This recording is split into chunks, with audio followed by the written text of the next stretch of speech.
Breaking news! May kumakalat na bagong sakit! Ha? May bagong sakit na naman? Ano to? COVID 2.0? Kumalma ka, Nay! Hindi daw yan nakakamatay! Ay, buti na lang hindi nakakamatay. Oh, bakit di ka pa nagugas ng plato? Mamaya na lang po, Nay. Tinatamad pa ako. Tatamad-tamad ka? Darling, oh! Hoy, ikaw! Sumunod ka sa nanay mo, ah! Eto na nga! A few moments later. Nay, gala lang ako. Kasama ko yung tropa ko. Oh, tapos? Magiging ka sa akin ng pera? Uuwi ka ng gabi? Bawal! Nay naman eh! Darling, oh! Pagsabihan mo nga yung anak mo.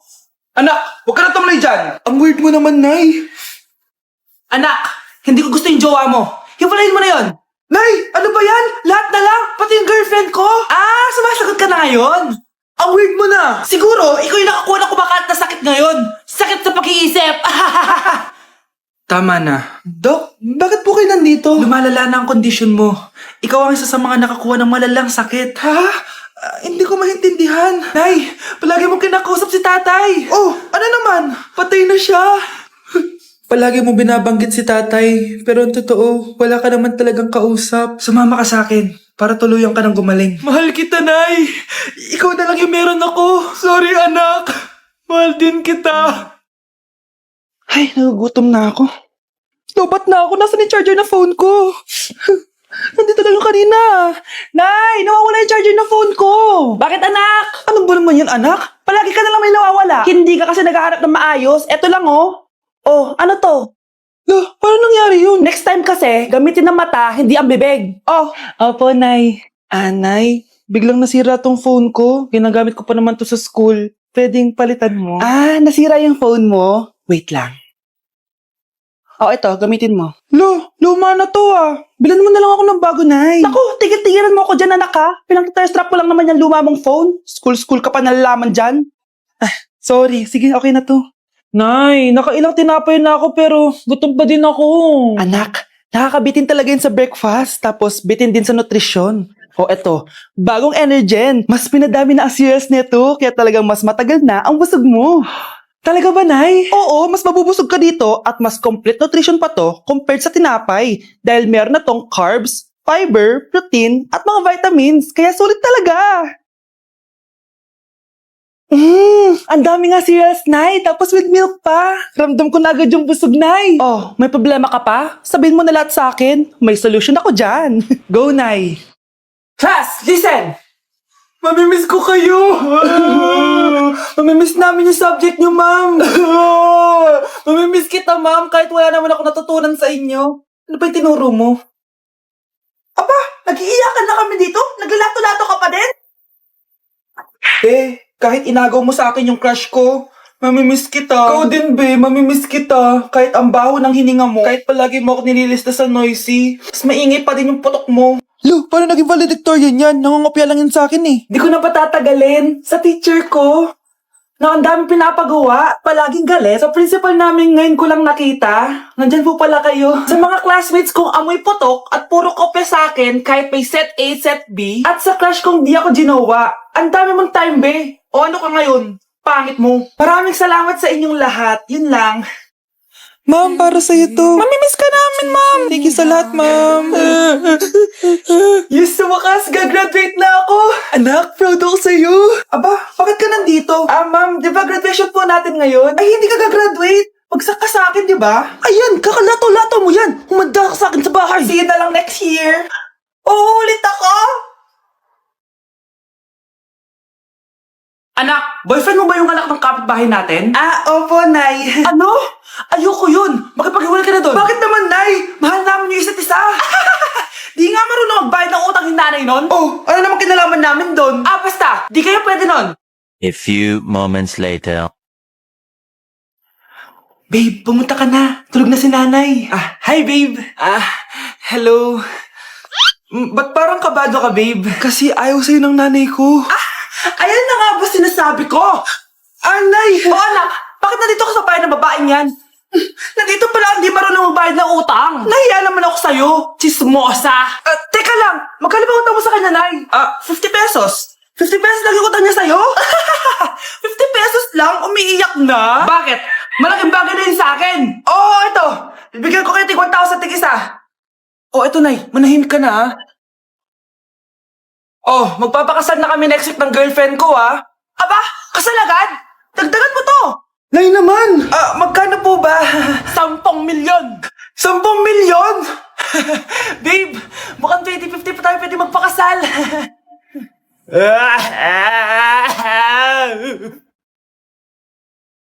Yes! Ang taas ng score ko! Anong score mo, Scarlett? 19 yung score ko. Ay, hindi perfect. Buti pa ako, naka 20. Bawi ka na lang next time, ha? Scarlett, nagawa mo ba yung assignment natin? May assignment tayo? Hala, di ko nagawa. Huwag mo nang sasabihin kay Ma'am, ha? Sige, di ko sasabihin. Ma'am, may assignment po pala tayo. Ay, oo nga pala, may assignment tayo, class. Ang hindi gumawa ng assignment, bagsak sa akin, ha? Bida-bida talaga tong si Samantha. Okay, class, sinong iboboto niyong president? I nominate Scarlett, ma'am. Ako? Di ako papayag. Dapat ako yung maging president. Go, Scarlett, kaya mo yan! I nominate myself because I believe na mas responsible ako. I believe na hindi ako nangungupit ng class funds. Iboto niyo ako dahil matataas ang mga scores ko. Iboto niyo ako dahil hindi ako nangungopya para lang tumaas ang score. Ako ba pinaparinggan mo? Mukhang may natamaan ata. Congrats, Scarlett. Deserve mo maging president. Gagawin ko yung best ko. Good morning, class. Hindi napapasok si Samantha. Ha? Ano nangyari? Ang balita ko, nag-drop na siya dahil sa sobrang pressure sa nanay niya. Palagi siya pinapagalitan kapag hindi perfect yung score niya. Nagalit din yung nanay niya nung hindi siya nanalo ng president. Kaya, na-depress talaga siya. Kawawa naman pala siya. Gusto ko na magka-jowa. Yung mga tropa ko may mga anak na. Yung iba kinakasal na. Diligan niyo na ako. Paano ka magkaka-jowa? Lahat na naliligaw sa'yo, ayaw mo. Gusto ko kasi na yung pogi tsaka yung mayaman. Matulog ka na lang. Baka sa panaginip mo magka-jowa ka. Grabe ka naman, Nay. A few moments later. Ang ganda-ganda ko naman. Bakit wala akong jowa? Sino ba tumatawag? Oh, bakit? Uy, Be, ang gwapo ng bago niyong kapitbahay. Talaga ba? Ako sinasabi ko sa'yo, walang kalandian ngayon, ha? Oo, Be, chance mo na yan para magka-jowa. Ay, teka lang, pupuntahan ko. Ako si Mr. Suave. Oh, grabe. Habulin ng babae. Ang pogi nga. Hi, miss. Ang ganda mo naman. Salamat. Parang mahal na ata kita. Mahal mo ko? Pwede ba kitang ligawan? Sa wakas, magkakajowa na ako. Si Cherise! Di tayo talo, no? Crush ko yung kapatid mo, si Kyle. Ang cute niya. Akala ko magkakajowa na ako. Okay lang yan. Pwede naman tayong sisters. Sige, sisters. Nay, gusto ko po ng Jollibee. Sige anak, pag natulog ka, bibilan kita ng Jollibee. Gusto ko po yung fries, chicken joy, burger, tsaka spaghetti. Oo, sige anak, bibilan ko lahat yan. Matulog ka na. Sige po, Nay. Oo, ayan na, tulog na siya. Bibilin na tayo ng Jollibee. Lahat ng pinagkainan niyo, tapon niyo sa basura ha, para di niya makita. Nay, saan po kayo pupunta? Pupunta kami sa mall, anak. Sa mall? Sama po ako, Nay. Gusto mo sumama? O sige, maligo ka na para makasama ka sa amin. Sige po, Nay. Bilisan niyo na habang naliligo siya. Tara na. Nay, tapos na po ako maligo. Nay, nasaan na sila? Umalis na sila. Iniwan nila ako. Anak, para sa'yo bagong laptop. Anak, di ba gusto mo ng bagong sapatos? Binalang kita. Para sa'yo. Nay, nasan po yung para sa akin? Nakalimutan ko yung para sa'yo eh. Nay, anak niya pa ba ako? Di ko na kasi ramdam yung pagmamahal niya sa akin eh. Aamin na ako, anak.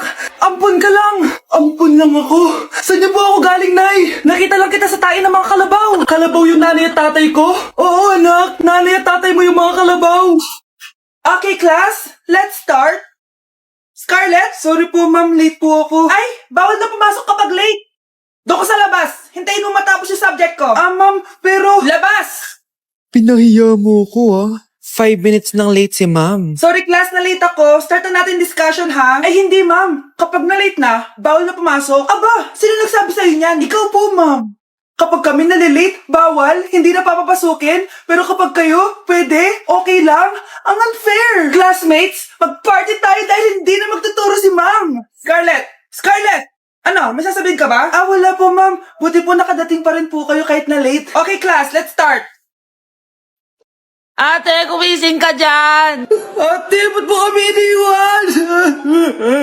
Akin na lang to makeup mo, tsaka tong lip tint mo, Ang asim. May nakita akong panty doon. Medyo maluwag na siya. Tapos, may amoy. Pero okay na kasi kulay pink naman. Hindi ka mamamatay for today's video, Bebs, ha? Sir! Naalala mo pa yung nireto mo sa akin si Ashley?